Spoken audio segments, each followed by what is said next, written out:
later, how far? How come we're still having part military, part civilian rule? Some are saying it's a welcome development. After all, whom they term the terrorists, or will I say the autocrat, so to speak, or will I say the one that used to use force on them, is no longer in that position. But others are saying, it gives us that freedom. Partial freedom is not what we fought for. Now, these are professionals coming out to say what is really happening. Let's take a look at the promises they made to us. Hasn't been fulfilled. Questions making the rounds in Sudan. What do you think would be the way forward for the country in Africa? With me here in the studio to talk about this, I have a political analyst. He's a writer too, a clergyman. Join me to welcome Uncommon Emmanuel in Neighborness here. Welcome to Africa Discourse. Wow. It's been like 3-4 years now. Yeah. It's like you just absconded, so to speak. Not really. The fact that you are not on the screen doesn't mean you are not doing things behind the scene. Obviously, I think doing that is much more preferable at this time. Oh, really? Yeah. Okay, well, it's good to have you back. Good to have you too. Okay, now, what is really happening in Sudan?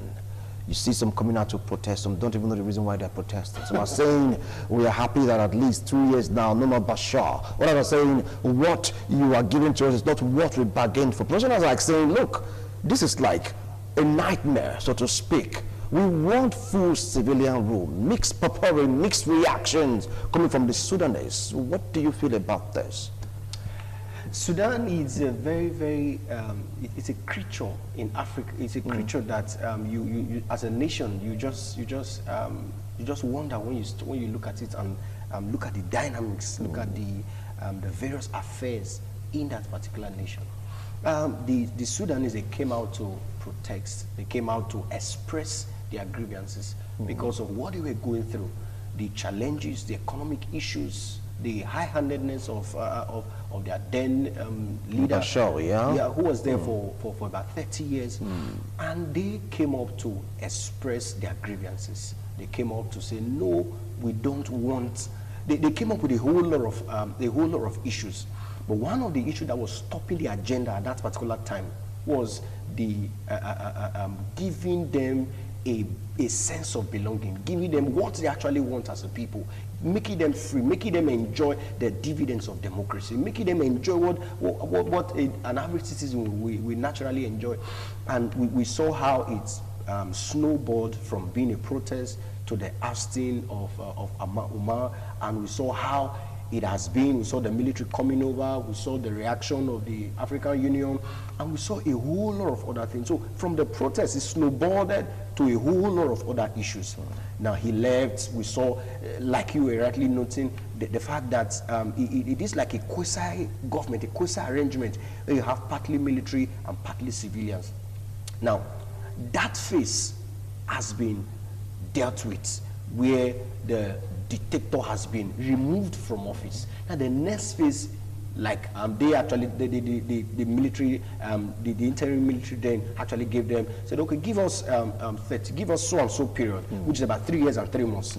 That was what that's their proposition. Okay, give us so and so period. Let the constitution of the land be amended. But in the process of time, let us create an arrangement whereby we'll have the civilians and the military piloting the affairs of the nation. So that's what we are currently saying. But be that as it may, if you leave this setting, if you leave this this arrangement to continue, we may end up having another dragon to deal with at the end of the 3 years and 3 months, which is about 30 months or thereabout. We may end up having another. So the fact that this protest is coming up at this point in time is a welcome development, in the sense that we need to re-echo to the current leadership of the nation that, come on, we are not sleeping.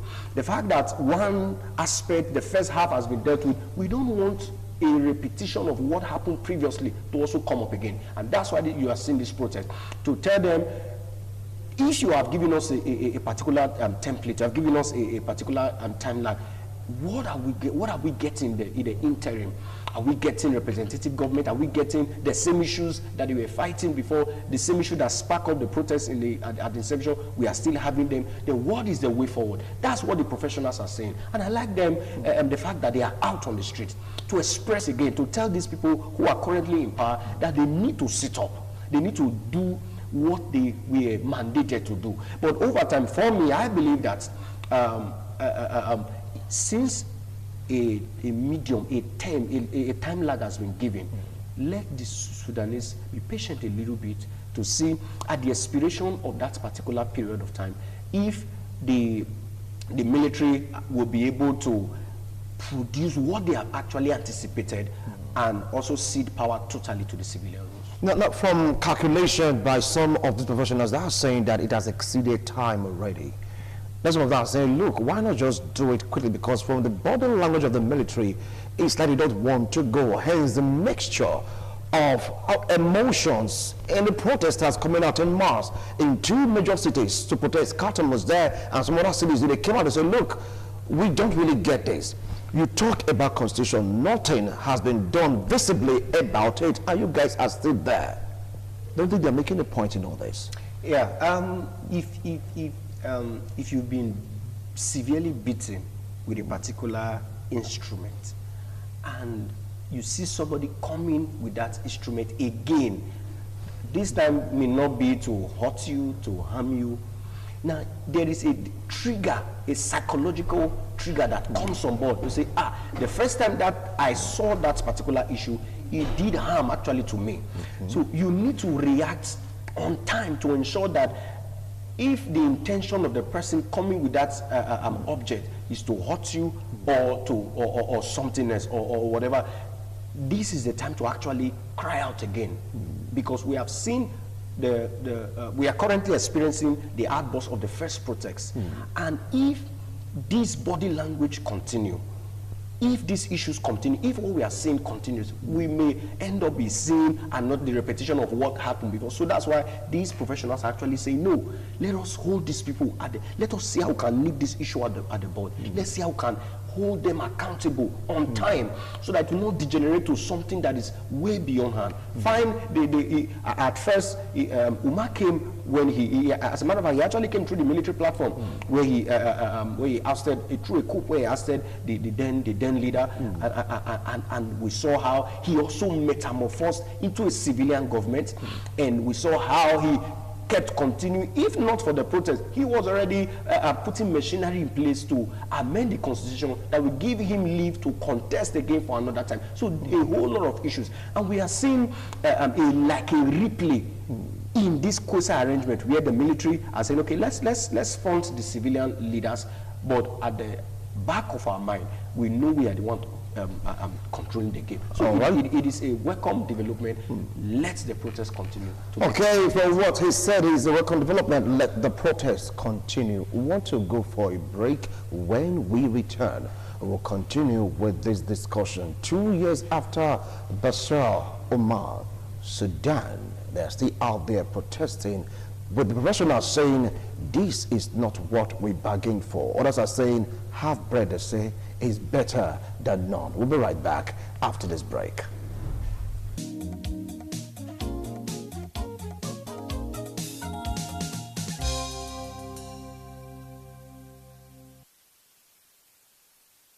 Thank you so much for staying tuned. Just joining us right now in the studio is a legal practitioner, an environmentalist, a human rights activist. Joining to welcome Barrister Chima Williams. Barrister, welcome to Africa Discourse. Thank you, Wilson. Appreciate your coming.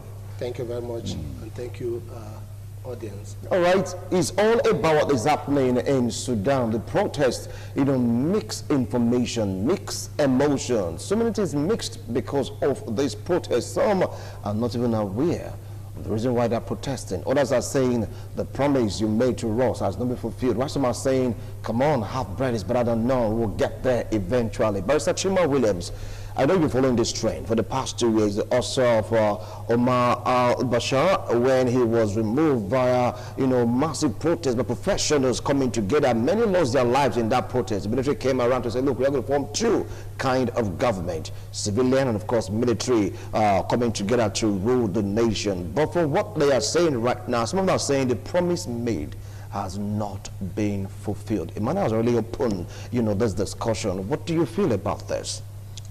Well, you see, what is happening in Sudan is part of, should I call it the problem of leadership, not just in Africa, but global leadership problems, where at the time of coming in, is leadership challenge, that we've seen permeate almost all over the world, where at inception, while coming in, there are a lot of promises that keeps citizens almost on their feet, thinking that we are getting to the El Dorado. Well, al-Bashir was chased out of power about 2 years or thereabout ago.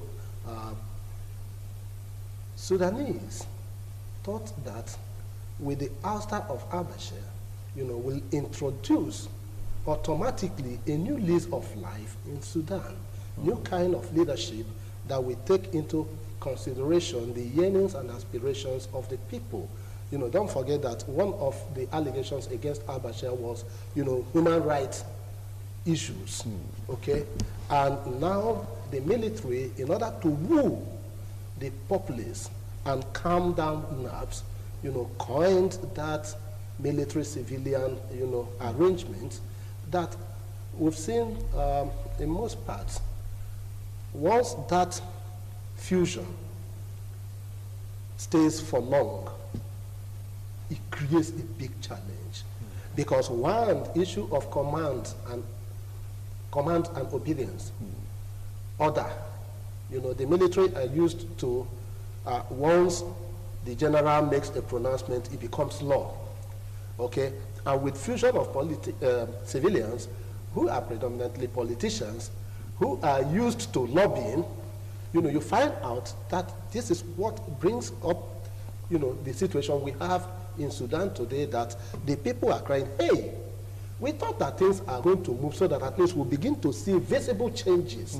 But as things are now, it is almost the same thing. We are still in the same scenario as we were with al-Bashir. So, I mean, we can't continue this way. You just have to do something and do it very fast. And of course, the military attitude, okay? Military will always be military, no matter the circumstance they find themselves. They will always, so long as they are wearing that uniform, okay, they will always try to use the dictatorial powers of the military, where one man has the final say, and if you do not obey, you are coaxed into obedience. And this is why, even running up to this protest itself, there's been a lot of suppressions, a lot of intimidation, a lot of harassment, to ensure that, people are kept down, swallow it, bear it, whether you like it or not. So this is the scenario we have found happening in Sudan right now, which the Sudanese never bargained for when they took to the streets. All right. To chase out al-Bashir. Now, some of the people that these protests is like, orchestrated or manipulated by by the civilian arm of the rulership. How true do you think this assertion is? Whenever you want to carry out or do something, there must always be a reason perceived or coined, as the case may be. So for a lot of persons to be saying, I don't believe that opinion is coming from within Sudan. Within Sudan, it should be coming from out external, because those Sudanese who are around, who are on ground, they are the ones that are actually feeling the pain. They are the ones who are actually experiencing the trauma, experiencing the pain, experiencing what it takes to live in a country where you are treated as if you are less than human. So for someone to be saying it was politically motivated by the civilian arm, I think that's totally false. But the fact that the quasi arrangement, the military and the civilian, has not been able to provide the needed solution after about 2 years goes to buttress what Marisa Chima has been saying. Fundamentally, we have leadership issue in that particular country, because if the ousting brought this creature, quasi arrangement, I believe things should have improved.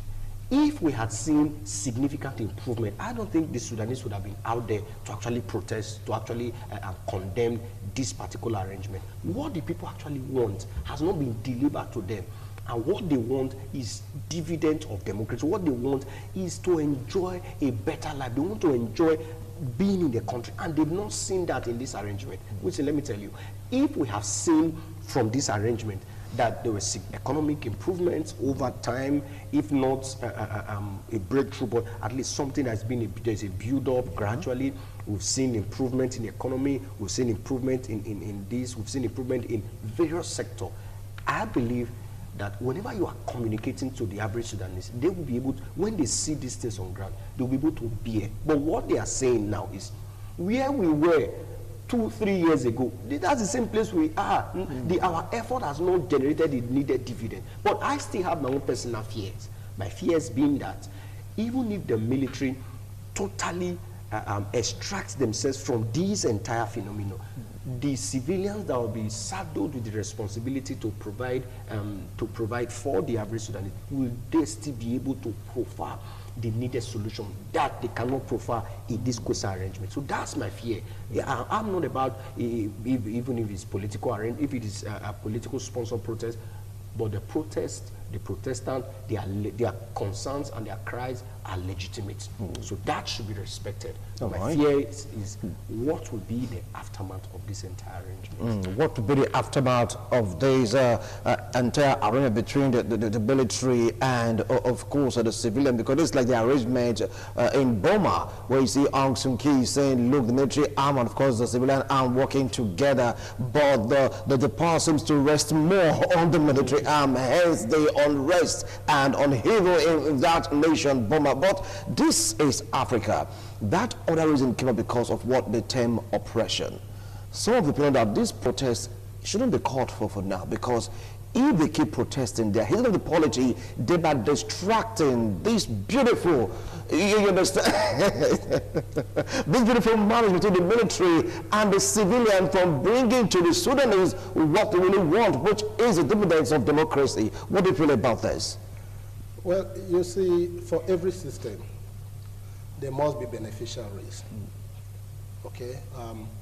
And those who are benefiting from the system will always find a way to tell you to condone the present situation with the false hope that there will be an improvement.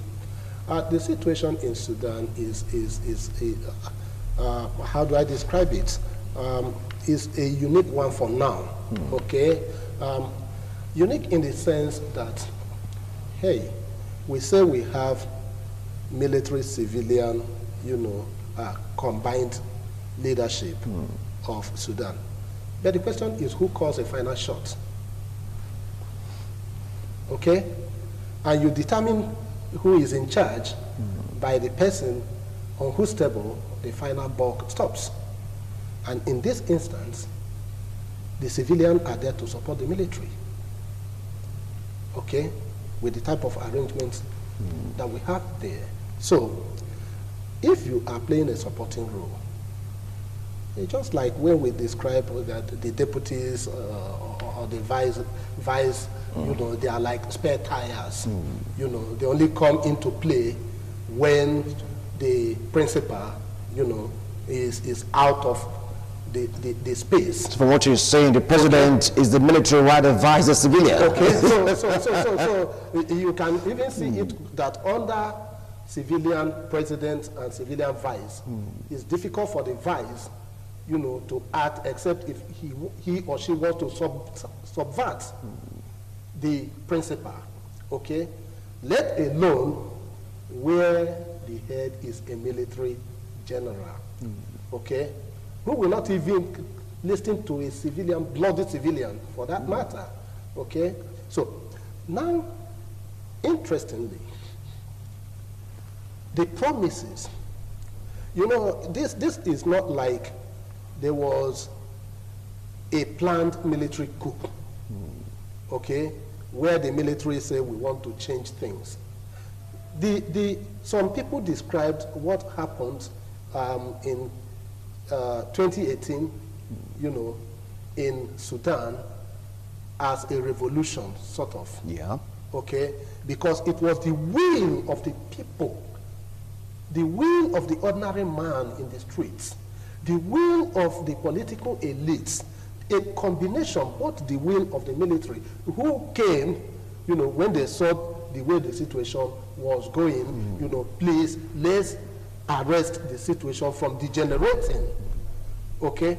Now, with that, the people had a reason why they stood in unison, almost in unison, to say that, hey, look, this man, please, we don't want you on stage again. And a serious-minded leadership taking over from a scenario like that would have articulated the issues and concerns of the people and begin to take them one after the other. You may not holistically launch on all of the issues, but hey, the people cried about human rights violations. Okay, so what do we do to ensure that people's rights are respected? Of course, there are people that are still seeking for justice over 20 years ago, since, you know, their relations, their breadwinners, their supporters, or their family members were killed in Sudan, you know, in trying to galvanize for a better society in Sudan. And these were part of the grievances of the people. So how has this present leadership in Sudan tried to address or assuage the feelings of those persons, you know, so that people will now begin to relax to say, oh, after all, we didn't make a mistake. Because now, the question that will be bugging the minds of average Sudanese person will be, did we actually do the right thing by ousting this man? If the situation is the same, if not even worse, because the person that you bring on board, if he starts dealing with you, you know, you feel more aggrieved than if you're being dealt with by the person that from the onset, you know that he or she was forced on you. Okay? So this is the situation in Sudan today. All right. So how do we now bring this present administration to see that, look, you have to do something? And you know, yes, under a normal circumstance or situation, protest of this nature may not be the answer. But in Africa, we'll get to that point. In African society, yes, where people like use of force, okay, before they can now decide that the people are serious, I think mobilization like this in the streets of, you know, the capital of Sudan, Khartoum, and the rest of them, you know, is in the right direction. All right. Now, if you take a look at what happened 2 years ago in the ouster of Omar al-Bashir, it was a revolution. But from records, it would have been possible if the military were not involved. And they're talking about peace. According to them also, it would have been possible if the military were not involved. And the volatile nature of Sudan, the military deemed it fit for them to maintain this law and order until they ease out of power. Why are the Sudanese in a hurry, for crying out loud? Like Bashir has rightly said, they are not in a hurry. As a matter of fact, but they're in a hurry. Look at what they're doing right now. They're protesting. Yes, they are not in a hurry. Let's balance the whole picture. From the body language of a dancer, you know if he's tired or if he still has strength to continue. From the body language of these, from these military men, it shows that if you give them time they are there to stay for a very long period of time. That is what, from the body language, from their from their activities and from their plans. Now, when they came on board, the fact that you said they were not, if they weren't part of the revolution, would have not gotten to.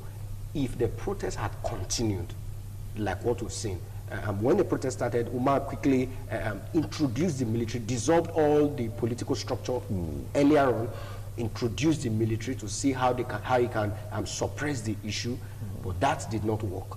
The military now decided to say, okay, since we have been introduced, as a matter of fact, the process forced Umar to introduce the military officially at that particular point in time. So when they came on board, they were holding in charge of all the states, all the region. Then Umar was there as the leader. So then they were able to oust him out. So it was an idea of the people. Then the military actually came on board. If the military had not come to intervene, the people's will would have still materialized.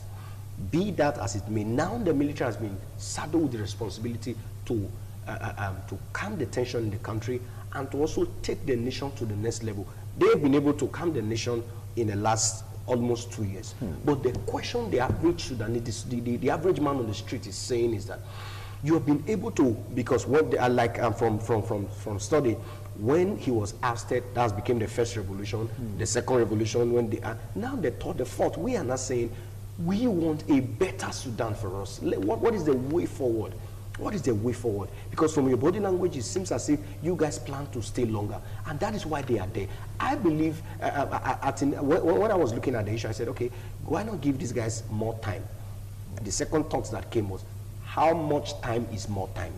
Should we become too... Good question. How much time is more time? Yeah. We've taken 2 years. All right. Now we've done 2 years. And they're asking us for more time. The military should, the military transitional military council should tell us, okay, we need 5 years, we need 3 years, we need 10 years to be able to accomplish the entire scope of what that has not been there. And the body language is telling the average Sudanese that the military is not, we are here to stay, we control the shot. Now the people are saying we spearheaded, or we sparked up this revolution, so we have an issue at this particular point in time. So what I want to advise, what I want to suggest is, let the military just hand over peacefully. Okay, hold on now. We'll get to that aspect of handing over. Even like ask, if we want to hand over to who in this situation? Because going to report, Sudan is still volatile. Since the removal of Omar al-Bashir, he has his own followers. Don't forget also, Sudan has been listed among those countries that have been bedeviled by terrorism, because of the offshoot of terrorism from that spot. If that they need the military to really maintain peace and tranquility in that region. Talk about handing over to who? Wouldn't they be overrun by these insurgents that are there operating in Sudan without the military in power? Or will I say shared power, so to speak? Okay, let's go rhetorical. All right. Where were the military when these insurgents started? Were they not there? They were there. And has anybody interrogated the reason for the upsurge of insurgents in Sudan, that they are being, branded a terrorist state? I mean, it is easy to classify, but without an analysis of the grievances that led to that, because Sudan from day one wasn't a terrorist state. Okay? So something happened along the line, and except we get to the root cause, we might be administering, medication for the symptoms rather than treating the actual ailment. Okay? So this is where, who says that the military presence cannot militarize a state in itself? Because under military leadership, people's rights are suppressed. And people understand that at times the only way to express yourself is to go, militarily against the military. So, which means it can be an experiment worth testing to see if Sudan, the leadership is handed over to a particular segment. Let's forget about this, deception, okay, called military civilian. There is nothing like that. So long as the military is the head of that arrangement, and it is the military that set up that. No, they're not saying they are the head. They're sharing power. Sharing power with the civilians. Now the issue here backed up by the Constitution. Now the issue is this: we have to be serious. Okay. Now the situation that brought this arrangement, in itself, was an abnormal situation. The Sudanese constitution never envisaged that a sitting president can be thrown out by the people. And don't forget, how many, ousters happened in Sudan within a period of how many days before we got to where we are? Okay? Now, that should have been a lesson for those that are coming up to say, look, we have a transition timetable because this arrangement is unknown to Sudanese constitution. If you amend the constitution to bring about this type of military-civilian arrangement, it's still an abnormal situation and it's still an abnormal constitution because it was midwifed by this present arrangement itself. Yeah. Okay? So why not look at what the Sudanese constitution says? We know that this is, an intervention.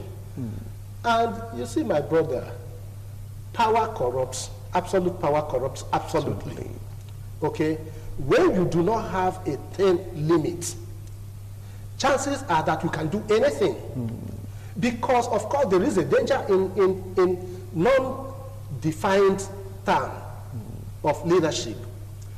Because you that is at the saddle of leadership, you don't know whether you will be thrown away the following morning. So the fear of the unknown moves men to behave in an unknown and in an uncivilized manner. Okay? So if this crop of leaders sit down and say, okay, our transition timetable is for, as my brother has pointed out, our transition timetable is 1 year, 2 years. And of course, they've already spent 2 years. And any transition that lasts for more than 2 years is already a permanent government. And this is why those that, laid down their life, don't forget that more than 300 lives were lost to bring Bashir to his kneel and to bring about this new leadership. And within this period, about 30 lives had already been lost. Okay? So, in that scenario, are you moving forward? Are you retrogressing? This will be the question with, boggling the minds of Sudanese people. Okay? So, that at the end of the day, these protests will draw the global attention because, you see, the superpower America that was trying to help Sudan stabilize, we know their current position today. Okay? So, and if that situation continues, except from inside, people say we are no longer comfortable, there will be no intervention to help streamline things and bring, Sudan to where it's supposed to be. Don't forget that the African Union played a vital role, in stabilizing Sudan. And we're part of that arrangement. Okay. To bring peace to that country. Okay. All right. And now they do that, thinking that they have helped an African brother state, only for them to go back and then see the people that they entrusted into their hands misbehaving. I mean, nobody will be happy. So it behoves on Sudanese citizens to tell the whole world that we are no longer comfortable Because if there was a transition timetable, they would say, okay, we can patiently wait for the next 4 years to conduct an election. Okay, so when you say that they are in a hurry, I agree with my brother, they are not in a hurry. They are only asserting their rights. Okay, so because you can't say that I'm in a hurry if I want done something that should have been done yesterday, today. It's no longer in a hurry. You're behind time. Okay? So they don't want to be accused of sleeping over their own rights, and the right to protest is a constitutionally guaranteed right under the African Charter of Human and People's Rights and the Universal Declaration of Human Rights. So your right to protest, so long as it is within the confines of the law, is not destructive. And we have not seen any report that says that the Sudanese protest, you know, at least for 2020, have been destructive. All right. So far. Yeah. So far. Yeah. Okay, Mama. I just want to I just want to quickly add to what he has said. In Africa, we are not serious. How do you mean that we are not serious? No. You just can't say that. The people protesting, they are serious. When it comes to leadership, it's as if we are not serious. So the military in Sudan, are they Nigerians? Are they not citizens of that country? The civilian leaders, because we mostly like to see them as rulers. Even the civilian leaders, are they not also citizens of that country? So why are we being inhuman too? Why are we like that? Why is whenever somebody is be entrusted with leadership, the person tends to become, it's as if abnormality sets in. The African leaders are just being wicked to the people they are leading. That's the truth of the matter. But not all of them. Not all of them. Most of them. Even the one that you are saying, not all. The percentage is high. The percentage is high. Let's just turn our eyes away from Nigeria. Let's just look at what we are looking at. Because if we are to turn here, you discover that from the lowest to the highest, it's as if we are deceiving ourselves. As if we are not just serious. Let's go back to Sudan right now. Let's go back to Sudan. Now, the fact that I am part of the fact that I'm a military man, my brothers, my siblings, who are they? Are they not civilians? I'm married, I have a wife. My wife herself, the wife, and the people, who are they? Are they military? They are not, they are civilians. So if I begin to throw stone at the civilians, calling every one of them this, calling, we need to enforce certain rights, at the end of the day, I'm actually doing damage to myself. So what the people are saying, the military, the civilians, and the people, I think it is time for us to sit down with ourselves and begin to ask ourselves seriously, do I need to shout? Sir, you are as a father, your children, they need to carry a placard to say they want to eat. They need to carry placard. We will not agree, we want food. Then your neighbors will not come and be telling you, Abba, Abba. It's as if, these are my contemplations that make me propose that theory that they are wicked. You as a father, you have 3-4 children, and you have the money to feed the children. The foodstuffs are there. You shut it there, and you are holding the keys. And you want the children to cry out. Neighbors gather and you say, Baba. Then when they are not shouting, you not go inside and say, take this tube out here and go. At the end of the day, it's an abnormal situation. We don't need America to come settle Sudan. We don't need world power to come settle your country. You don't need it. As a matter of fact, it is time for even the military themselves to be reoriented, to see themselves as Sudanese first before you are a military person. You must see yourself as an individual. You must see yourself as a countryman, and you must be patriotic. That's the patriotism we teach them in the military school. Then if you are not saddled the responsibility to exercise and display that patriotism, and you are not displaying it, then the uniform, you should be stripped of your uniform and be asked to go back to the elementary school to be taught what patriotism is. This Tell elementary man to be stripped of. Anyway, let's not go there. He takes his uniform. He will tell you how many years he went through the barracks and training to get that uniform. To protect the person that is actually... He has to protect. So but if you take a look at this protest, the military have been quiet. They didn't come out to start saying, hey, everybody stop, stop, stop. No, they didn't come out forcefully to say, hey, go back to your houses. They allowed this protest to continue. Come on, is that not the plus on their side? Barrister Chima. They didn't say anything, they're just watching. Now, how long has this protest been? Okay? Today is Monday. The protest was yesterday. So what will the military do? But in build up to this protest, lives have been lost. What happened? So do you need the military to bring out armored tanks and start shooting in the streets before you know that they're already making some statements? Okay? Now, the whole issue is this. What will it take us to organize ourselves? $1 million question. Okay? And when you said, when my brother said we should leave Nigeria, honestly, I will never have any discussion if I will not draw the lessons to Nigeria. And that is why I'm a Nigerian. Yeah, positive, yeah. Okay? I cannot be talking about other people solving their problems. Without linking it to the country. If I have the same problem in Nigeria and I'm not talking about it, it means that I am playing double standards. Okay? But in this case, we don't have military civilian rule, or like Sudan. No, Wilson. Yeah. I will tell you, and that is why I said the one that is happening in Sudan now. Nigeria had that type of arrangement. Okay?